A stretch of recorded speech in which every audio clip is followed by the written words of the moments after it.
Ola, que tal? Como están? Benvidos unha semana máis a Estelae. Hoxe senta connosco para responder a todas as nosas preguntas o voceiro nacional do BNG, Xavier Vence. Señor Vence, moitísimas grazas por estar unha vez máis aquí en Correo Televisión. É un placer estar convosco sempre. Bueno, pois se lle parece, empezamos falando das eleccións europeas e das alianzas que se están a pechar de cara a eses comicios. Parece que os compañeiros de viaxe do BNG van ser Bildu e as CUP catalás, que teñen aínda que tomar unha decisión sobre se van ou non a eses comicios, non? Algo que van facer o 9 de marzo. Esa alianza está xa pechada? En que momento está? É xa definitiva? Pode haber cambios? Bueno, estáse aínda traballando nese escenario con esa decisión que se adoptou por parte dos órganos do BNG e das asambleas do BNG, pero de todas formas aínda non está nada pechado, non? Aínda estamos en proceso, como se dice, non? E desde logo, ademais, o que temos moi claro para o BNG é que o fundamental é que consigamos ter un escenario de representación de Galiza e do nacionalismo galego potente en Europa, non? Por lo tanto, o que estamos avaliando neste tempo, en este proceso de negociacións, pois é conseguir as mellores condicións para que Galiza poida ter unha representación directa, boa, potente dos intereses de Galiza, dos intereses dos galegos e as galegas en Europa. E neso estamos, quer dizer que o desenlace pois aínda non é definitivo e vamos a ver nas vindeiras semanas como queda definitivamente o panorama. O que sí temos claro é que o BNG vai estar no Parlamento Europeo e os galegos e as galegas van ter unha voz que vai a estar pendiente de representar os intereses de todas e todos nós, dos galegos e as galegas, da nosa economía productiva, da nosa agricultura, da nosa pesca. Vamos ter unha voz potente ali que vai a estar permanentemente defendendo o noso proxecto e os intereses de Galiza, non? E defendendo tamén ao mesmo tempo outra Europa, e iso sí que sabemos que vai ser Ana Miranda, seguro, esa voz que vai a estar ali defendendo isto sin dúbida, non? En todo caso, as asambleas comarcais apoiaron de maneira maioritaria, non? Moi maioritaria esa proposta que facía a dirección, non? De ir con Bildu e as CUP, a ver que pasa, non? Efectivamente. Pero sí que houbo un consenso moi amplo, non? Sí, hai, digamos, unha unidade no BNG que o que interesa é buscar os aliados que permitan unha mellor representación de Galiza. Iso é o que interesa, porque nós imos ir aí con o noso propio programa, con o noso propio proxecto, ca nosa propia lista, os galegos van votar a lista do BNG, e iso é compartido por todo o BNG, e ese é o obxectivo do BNG no seu conxunto. E o que estamos, como digo agora, neste momento é, a partir desa formulación que se fixo e que foi aprobada polas bases do BNG, estamos negociando a conformación desa candidatura e vamos ver como resulta ao final. E cree que os galegos entenderán unha alianza con Bildu? Ou farán falta explicacións un pouco de bueno, eu creo que o nacionalismo galego eu creo que comparte a necesidade de que vayamos en coalición con aquelas forzas que representan o nacionalismo das outras nacións sin Estado, non?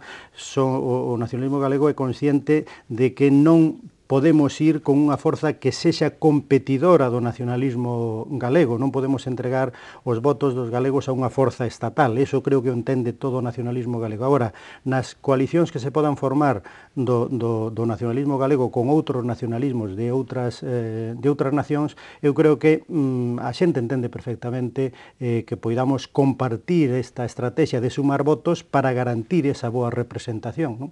E creo que con todo o que está pasando en Euskadi nos últimos anos, con todo o que está pasando en Cataluña, eu creo que hoxe non hai ningunha dúbida en Galiza de que estamos en calquera caso traballando con socios que están plenamente convencidos da loita democrática e da loita institucional como a forma de loita para defender os nosos intereses, co cual sabemos que a dereita e o Partido Popular vai a utilizar todo tipo de argumentos como os usa, veñan ao caso ou non, eso xa estamos acostumbrados, pero eu creo que neste momento a ciudadanía sabe perfectamente o que significa o porqué dunha alianza coxuntural e instrumental dese tipo para conseguir unha boa representación de Galicia en Europa, non? Eu creo que é perfectamente entendible, non? Quizáis o galego de a pé entendería mellor unha gran candidatura nacionalista unitaria, algo que non foi posible, non? Que cota de responsabilidade ten o BNG en que non se chegara a ese acordo con Anova e con Compromiso por Galicia?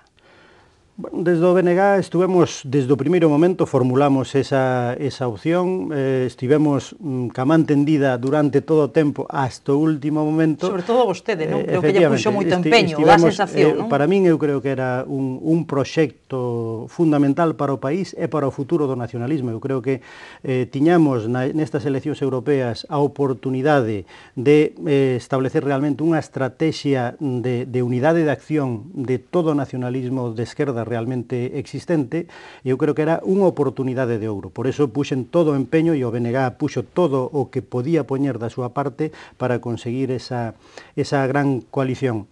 Outros decidiron que non, decidiron que preferían sumar o seu capital político e o seu apoio a unha forza estatal, e, bueno, o único que nos queda é dicir que é unha pena, é unha mágoa, é unha decepción, pero, en calquera caso, desde logo, pola culpa nosa, pola culpa do BNG non foi, e vamos a ver, a ciudadanía que ten, en definitiva, os votos na súa man, é o que, en definitiva, decide, e eu espero que esa ciudadanía nacionalista e de esquerdas que existe no país, pois entenda que a mellor opción para Galiza e para os galegos e para o nacionalismo galego de cara a estas eleccións, pois é sin dúbida un proxecto que claramente aposta por reforzar o nacionalismo e o nacionalismo de esquerdas, que é o que representa hoxe o BNG. Por lo tanto, vai ser a ciudadanía a que decida e vai ser a ciudadanía a que quite ou poña razóns, non?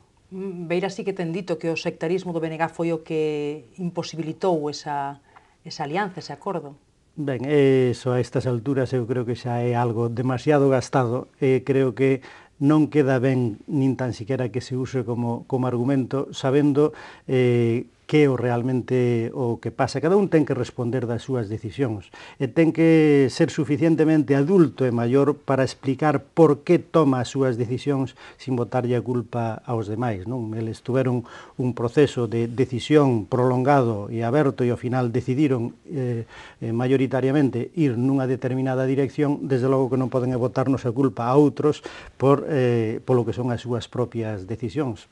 Cada un ten que responder das súas, bueno, e o futuro, xa digo, xa o valoraremos con perspectiva, que é o que pasa, non? Bueno, tan mayoritaria non foi esa decisión en Anova, agora falaremos dela, non? Pero por rematar con este asunto da candidatura conxunta, dicía vostede que lle puxo empeño, eu tamén o creo, pero de verdade cría vostede que ia conseguir que se chegara a ese pacto? O sea, en algún momento de verdade tiña esperanza de que fora posible?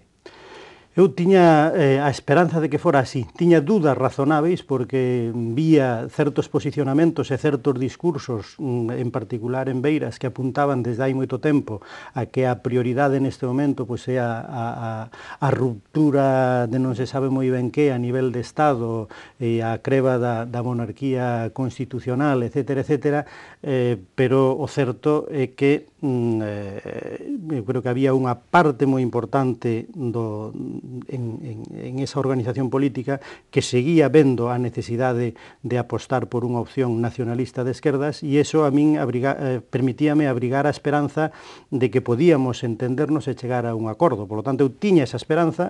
O que ocurre é que, bueno, é certo que sempre houbo uns certos elementos de incerteza que estaban aí presentes e que nos permitiu valorar tamén os pasos que demos con realismo. Por iso tampouco nos tiramos á piscina antes de tempo e quixemos esperar a que foran tomando as súas decisións no tempo que consideraron oportuno, pero en todo caso, desde o punto de vista noso, do BNG, apostamos moi sinceramente por iso e esperábamos que salira, non? Porque eu creo que sobre todo é que Galiza necesita ter unha voz potente en Europa e necesita ter unha voz tamén que represente de verdade esa Galiza que quere outra Europa, unha Europa diferente, unha Europa non neoliberal, unha Europa non sometida ao poder da banca, é unha Europa que sexa diferente a esta Europa que nos dan o Partido Popular e o Partido Socialista, non? Entón, eu creo que necesitábamos ter unha candidatura que pudera aunar todas esas forzas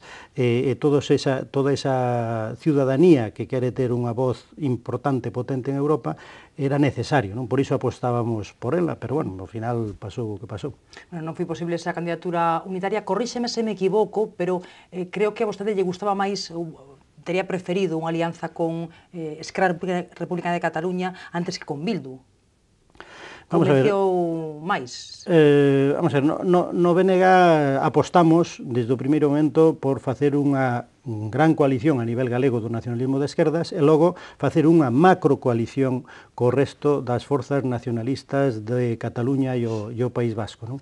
Cal é o problema? Que nun determinado momento Esquerra decide que non vai nunha coalición con Bildu por razóns de estrategia política en Cataluña. Pero non co BNG, non molestaba o BNG. Por lo tanto, nese momento se nos presentou a opción de ir ou ben con uns ou ben con outros, pero tiñamos que escoller. Non? Entón, todos no BNG víamos pros e contras en calquera das dúas opcións. Non é que haxa alguén que teña moi claro que a mellor opción é esta ou a mellor opción é a outra, non?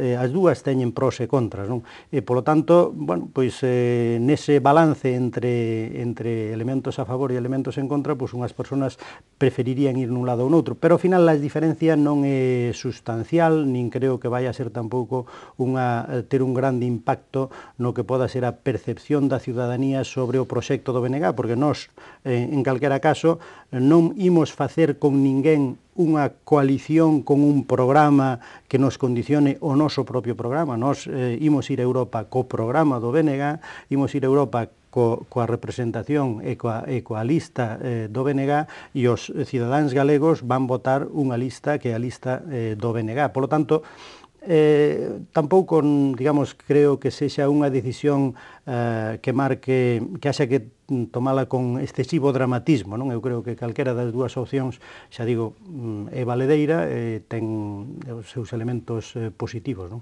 No que houve moita unanimidade foi na aprobación da candidatura, non? Parece bastante evidente, eu creo que recoñece todo o mundo o traballo que fixo Ana Miranda, non? Mentre estivo de eurodeputada, non?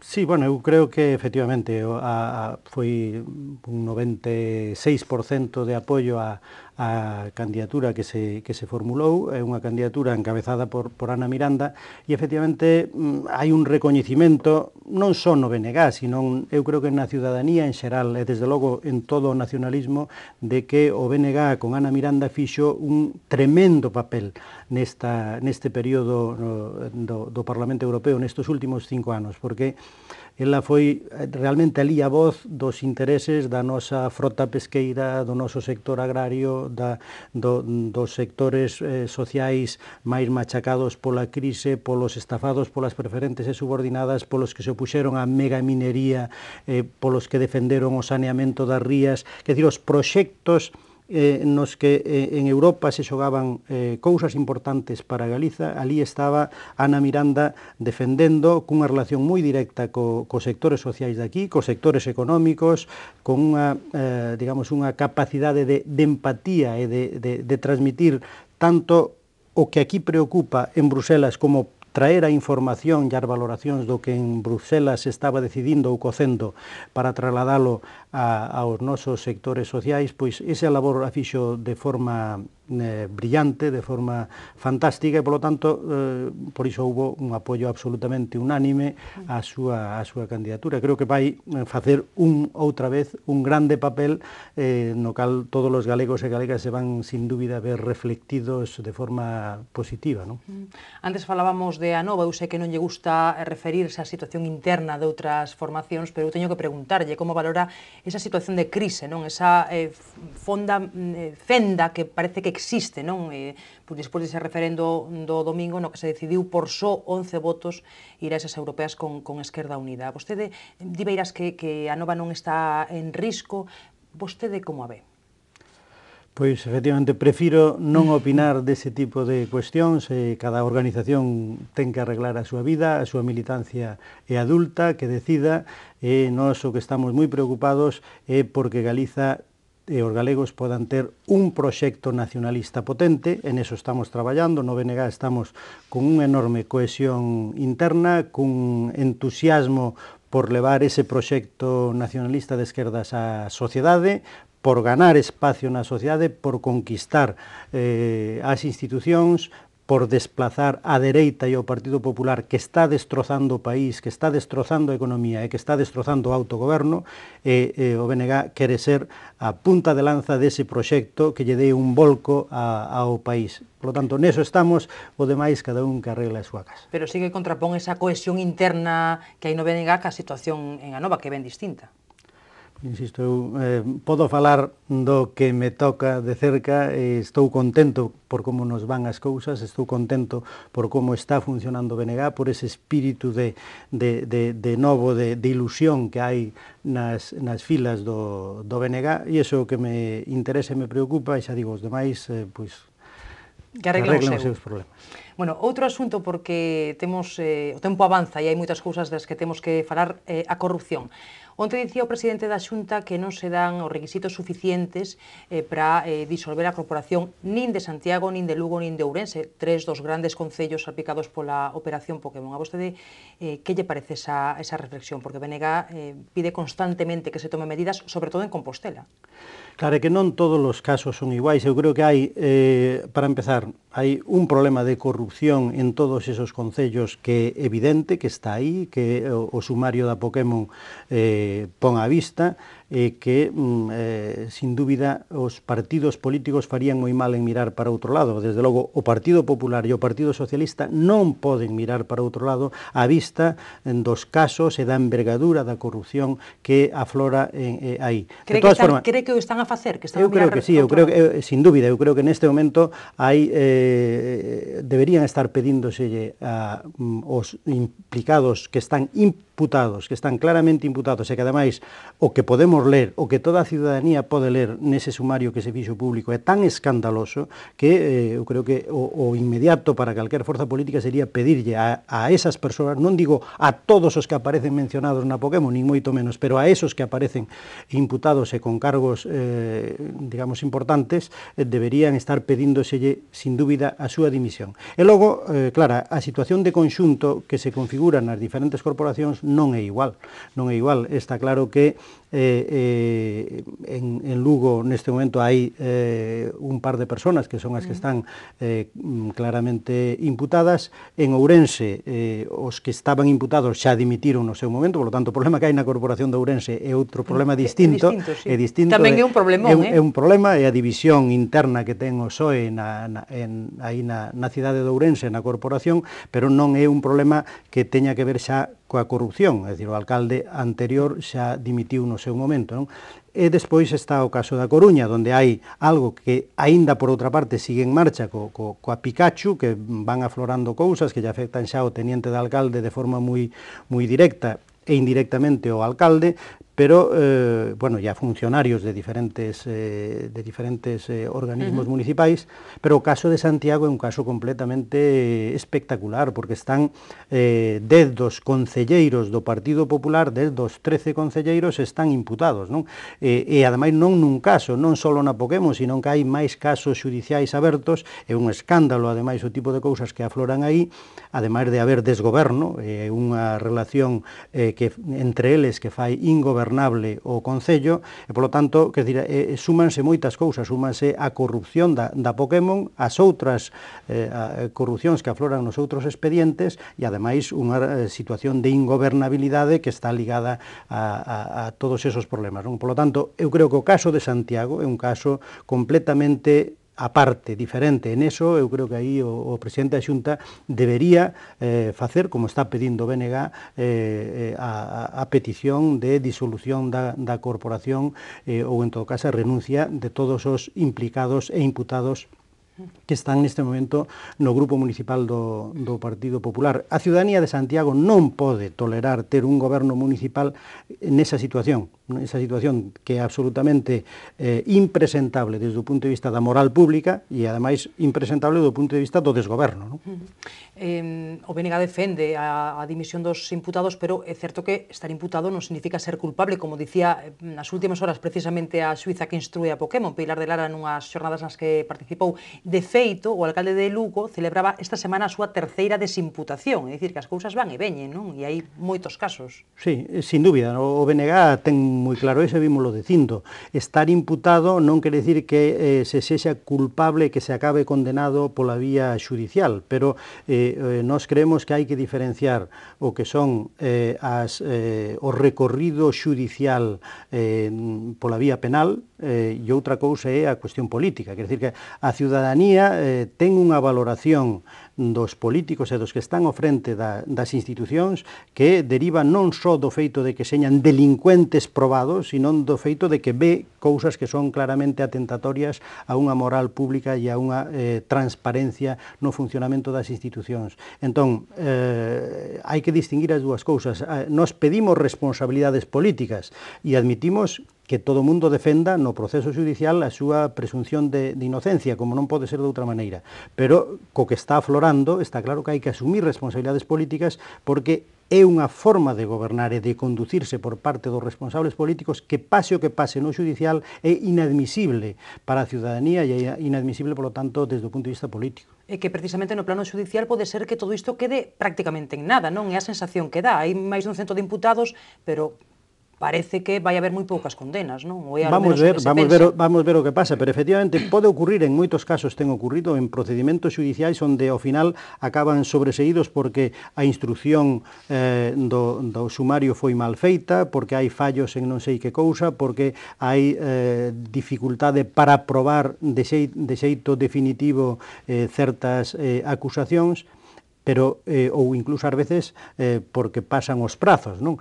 Pero iso non quere decir que a realidade non este aí. E desde o punto de vista político, a realidade ten que valorarse en función diso, do que a xente ve de xeito fehaciente daquilo que é facilmente constatable para todo o mundo. Entón, o que aparece grabado no sumario da Pokémon é algo que en si mesmo, haxa condena penal ou non, é algo que en si mesmo é un escándalo, e é un escándalo político, e, polo tanto, hai que responder a iso. E, ademais, hai digamos, grabacións que comprometen tamén, seguramente, desde o punto de vista penal, pero eso xa se verá. Tamén hai moito morbo, nesas conversas, moito cotilleo tamén, non? Eso é algo que creemos que no sumario se debeu expurgar. Creo que o labor da xuiz, que efectivamente fixe un labor moi importante de seguimento e de reunir, digamos, moita información, pero eu creo que de cara á presentación pública debería ter separado digamos, o grau da palla, quer decir que non ten sentido que trascenda de cara á opinión pública por moitas conversas que son conversas privadas ou que son conversas banais ou cousas que non teñen ao final ningún tipo de relevancia penal, non? Entón, nese sentido, ao final aparecen citadas e mencionadas moitas persoas que realmente non tiñan por que sufrir ese escarnio público ou de aparecer asociadas, aínda que só sea polo feito de aparecer nos papeles da Pokémon. Entón, eu creo que aí, efectivamente, debería haber unha certa selección daquelo que realmente se incorpora a instrucción, daquilo que se incorpora ao proceso judicial e deixar fora aquilo que non é relevante e incluso que son cousas privadas.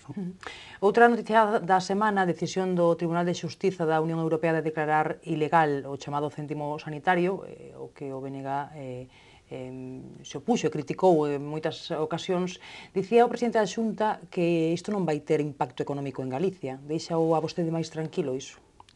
Bueno, a verdade é que me sorprende que o presidente da Xunta poda decir unha tamaña estupidez, non? Porque a cuestión é que si a facenda pública ten que devolver ás empresas que pagaron ese céntimo sanitario ao final dos últimos 4 anos, porque desde o punto de vista fiscal o único período que poden exixir, non? Porque senón sería moito máis. Pero si hai que devolver ese diñeiro, está claro que é a costa dos contribuintes, e os contribuintes somos todos, os galegos e as galegas e todos os demais cidadáns. Por lo tanto, non é exactamente igual que o teña que devolver a Facenda galega que o devolva o goberno central, pero en calquera caso somos todos nós como contribuintes os que imos costear esa devolución. E o que ocorre é que para nós, como cidadáns e como consumidores de a pé, pagamos dúas veces, porque nós pagamos ese céntimo sanitario ao longo desos anos cando íbamos ás gasolineiras a botar gasolina ou gasóleo, e a nós sí que non nos lo van devolver, porque nós non temos normalmente ninguén garda os tickets de gasolineira durante todo ese tempo. Por lo tanto, os particulares non imos ter a oportunidade de que nos devolvan o céntimo e por tanto, xa o pagamos no seu momento, a pesar de que agora se di que é ilegal, pero pagado está. E resulta que agora imos ter que devolverlo, eso sí, ás empresas que podan ter as facturas e que, polo tanto, podan xustificar e pedir a devolución do céntimo. E imos devolver todos nós, os particulares, os contribuintes, non? Por lo tanto, pagamos o céntimo, algúns pagamos o céntimo dúas veces, non? Cando non lo cobraron e agora cando lo temos que devolver ás empresas que pidan a súa devolución. Bueno, pois o señor Núñez Feijóo debería enterarse diso, debería enterarse de que os galegos e galegas imos costear unha parte da devolución do céntimo sanitario. Pero dicía tamén nas últimas horas a voceira do PPDG, Paula Prado, que PSDG e BNG son incongruentes polas manifestacións realizadas en relación a esta decisión do Tribunal de Xustiza da Unión Europea, porque, mentre estiveron no bipartito, pois non fixeron nada en contra dese céntimo sanitario. Eso que lle parece? Vamos a ver, aí que podes facer toda a demagoxia que se queira.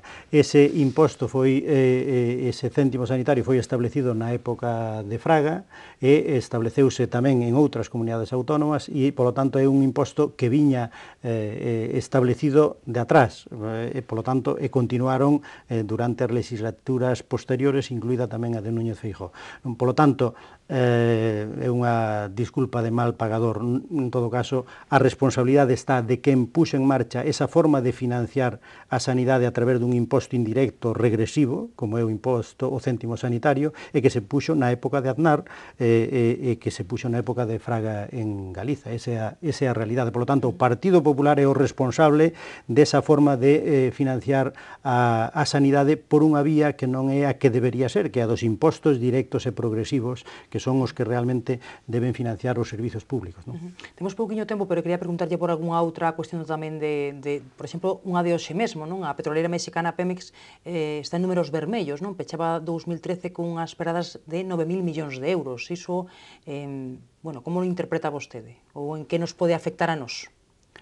Pois a verdade é que non coñezo a información, non coñezo os datos de como está a Pemex. En todo caso, supoño que os compromisos que ten contraídos non é unha empresa que este en creba, por suposto, e, polo tanto, supoño que manterá os plans de compras que ten establecido hasta agora. Agardemos que sí, non? Digo, porque tanto tempo agardando, non? Por algún compromiso deses, unha vez que se materializan, que non se boten atrás, non? Efectivamente, o que pasa é que o que sí é certo é que tampouco podemos esperar digamos, a que veñan de fora a resolvernos os nosos problemas como estuvemos durante ano e pico esperando por dous flotéis, non? Ese realmente un país de pacotilla e uns gobernantes de pacotilla os que manteñen a un país en vilo vendo como vai cada día pa diante ou pa atrás a negociación dun ou dous floteles, non?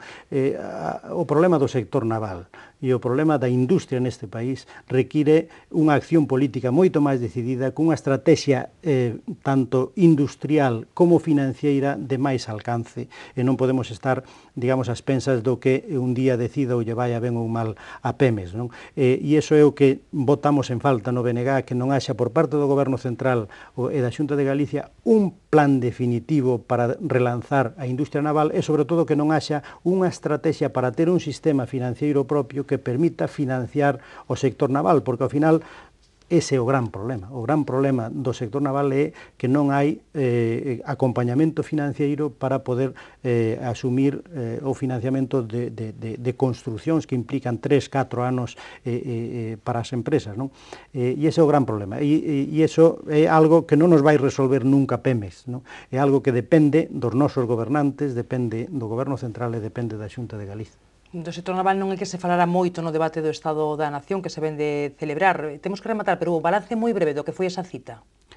Bueno, pois eu creo que foi, sin dúbida, un debate do Estado dunha nación irreal, que é efectivamente a nación española, pero, sin dúbida, cun goberno que está instalado única e exclusivamente na propaganda, que usa os medios públicos para inundar a ciudadanía de discursos fantasmagóricos, pero que se ve que non están nos problemas reais. Non houbo no debate do Estado da Nación ninguna idea, non se vislumbrou ningún plan do goberno para reactivar realmente a economía e poder sair da crise. Non sabemos por onde vai a tirar a estrategia industrial deste país. Non sabemos cal van ser os factores que realmente permitan relanzar toda a economía productiva que está absolutamente lastrada. Non se falou nada de cal é a estrategia para desenvolver a nosa agricultura. Non se falou realmente nada de con que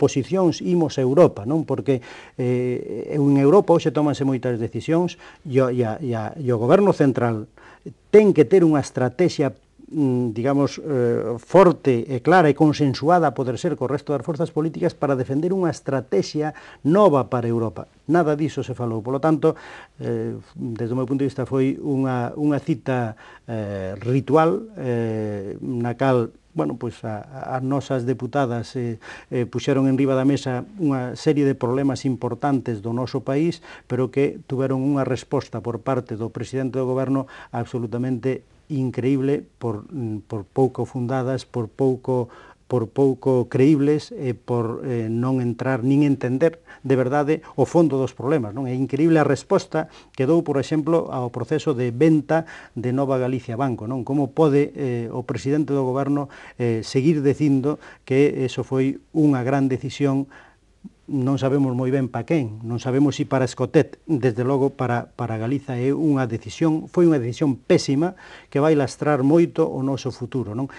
Bueno, así con casi calquer cousa, non? Foi unha cita perdida, non? Bueno, podería haber máis temas dos que falar ao respecto dese debate, pero non temos tempo. Vostede tampouco ten moito, non? Porque iso de compatibilizar o traballo no BNG, que é moi intenso, co labor na universidade, pois supoño que tampouco ten moi fácil, non? Que tal o está a levar? Bueno, vámoslo levando, ímola virando, como se di no noso país. Realmente non me queda moito tempo libre, eso está claro, pero consigo compatibilizar razonablemente as dúas cousas gracias á boa colaboración dos meus compañeiros no BNG e tamén a boa colaboración e o grupo de traballo, o grupo de investigación que temos na universidade, que tamén axuda, dá ánimo, pero bueno, sin dúbida, non é doado, pero é ao mesmo tempo interesante seguir mantendo esas dúas patas. Eu sigo sendo fundamentalmente un profesor universitario e gústame seguir cultivando esa que a miña, digamos, o meu traballo,